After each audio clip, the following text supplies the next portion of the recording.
जय श्री कृष्ण दोस्तों, life style with God में आपका स्वागत है। दोस्तों, यहाँ पर हम श्रीमद् भगवत गीता के तीसरे अध्याय का अध्ययन कर रहे हैं, जिसका नाम कर्मयोग है। आज हम 42वें श्लोक का अध्ययन करेंगे। पूर्व श्लोक में भगवान ने इंद्रियों को वश में करके काम रूप शत्रु को मारने के लिए कहा। इस पर यह शंका होती है कि जब इंद्रिय मन और बुद्धि पर काम का अधिकार है और उनके द्वारा काम ने जीवात्मा को मोहित कर रखा है, तो ऐसी स्थिति में इंद्रियों को वश में करके काम को कैसे मारा जा सकता है। इस शंका को दूर करने के लिए भगवान आत्मा के यथार्थ स्वरूप का लक्ष्य कराते हुए आत्मबल की स्मृति कराते हैं। इंद्रियाणि पराण्याहुरेन्द्रियेभ्यः परम मनः मनसस्तु परा बुद्धिर यो बुद्धे परतस्तु सः।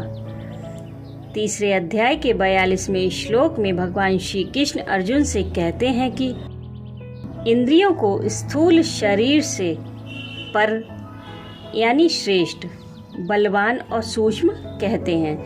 इन इंद्रियों से पर मन है और मन से भी पर बुद्धि है, और जो बुद्धि से भी अत्यंत पर है वह आत्मा है।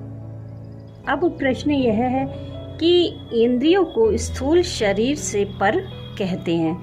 यह बात किस आधार पर मानी जा सकती है? कठोपनिषद में शरीर को रथ और इंद्रियों को घोड़े बतलाया है। रथ की अपेक्षा घोड़े श्रेष्ठ और चेतन हैं एवं रथ को अपनी इच्छा अनुसार कहीं भी ले जा सकते हैं। इसी तरह इंद्रियां ही स्थूल देह को जहां चाहे ले जाती हैं, अतः उससे बलवान और चेतन है। स्थूल शरीर देखने में आता है पर इंद्रियां देखने में नहीं आती, इसलिए वे इससे भी सूक्ष्म है। इसके सिवा स्थूल शरीर की अपेक्षा इंद्रियों की श्रेष्ठता, सूक्ष्मता और बलवत्ता प्रत्यक्ष भी देखने में आती है। यहाँ पर भगवान ने इंद्रियों की अपेक्षा मन को और मन की अपेक्षा बुद्धि को पर अर्थात श्रेष्ठ, सूक्ष्म और बलवान बतलाया है। किंतु दूसरे अध्यायों में कहा है कि यत्न करने वाले बुद्धिमान पुरुष के मन को भी प्रमथन स्वभाव वाली इंद्रियां बलात् हर लेती हैं, तथा यह भी कहा है कि विषयों में विचरती हुई इंद्रियों में से जिसके साथ मन रहता है वह एक ही इंद्रिय मनुष्य की बुद्धि को हर लेती है। इन वाक्यों में विरोध सा प्रतीत होता है। इसका समाधान यह है कि कठोपनिषद में रथ के दृष्टांत से यह विषय भली भांति समझाया गया है। वहाँ कहा है कि आत्मा रथी है, बुद्धि उसका सारथी है, शरीर रथ है, मन लगाम है, इंद्रियां घोड़े हैं और शब्द आदि विषय ही मार्ग हैं। यद्यपि वास्तव में रथी के अधीन सारथी, सारथी के अधीन लगाम और लगाम के अधीन घोड़ों का होना ही ठीक है। तथापि जिसका बुद्धि रूप सारथी विवेक ज्ञान से सर्वथा शून्य है, मन रूप लगाम जिसकी नियमानुसार पकड़ी हुई नहीं है, ऐसे जीवात्मा रूप सारथी के इंद्रिय रूप घोड़े उच्च श्रृंखल होकर उसे दुष्ट घोड़ों की भांति बलात् उल्टे मार्ग में ले जाकर गड्ढे में डाल देते हैं। इससे यह सिद्ध होता है कि जब तक बुद्धि, मन और इंद्रियों पर जीवात्मा का आधिपत्य नहीं होता, वह अपने सामर्थ्य को भूलकर उनके अधीन हुआ रहता है।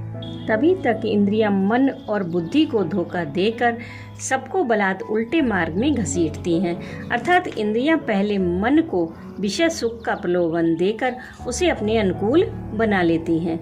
मन और इंद्रियां मिलकर बुद्धि को अपने अनुकूल बना लेते हैं और ये सब मिलकर आत्मा को भी अपने अधीन कर लेते हैं।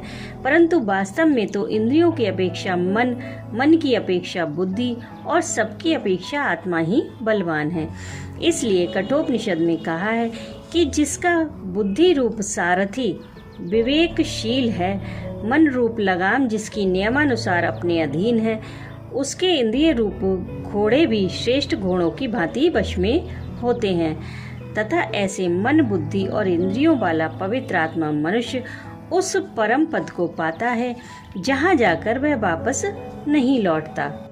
गीता में भी जीते हुए मन, बुद्धि और इंद्रिय से युक्त अपनी आत्मा को मित्र और बिना जीते हुए मन, बुद्धि और इंद्रियों वाले को अपने शत्रु के समान बतलाया है। अतः बिना जीती हुई इंद्रियां वास्तव में मन, बुद्धि की अपेक्षा निर्बल होती हुई भी प्रबल रहती हैं। इसी आशय से दूसरे अध्याय का कथन है और यहाँ पर उसकी वास्तविक स्थिति बतलाई गई है, इसलिए इनमें कोई भी विरोध नहीं है। यहाँ पर काम का प्रकरण चल रहा है। अगले श्लोक में भी काम को मानने के लिए भगवान कहते हैं, क्या काम को श्रेष्ठ मान लिया जाए? नहीं, यहाँ पर काम का प्रकरण अवश्य चल रहा है, परंतु उसे श्रेष्ठ बतलाने का प्रकरण नहीं है। उसे मानने की शक्ति आत्मा में मौजूद है।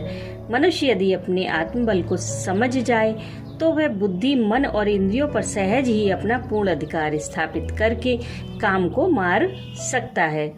इसी बात को समझाने के लिए इस श्लोक की प्रवृत्ति हुई है। प्रेम से बोलिए राधे राधे।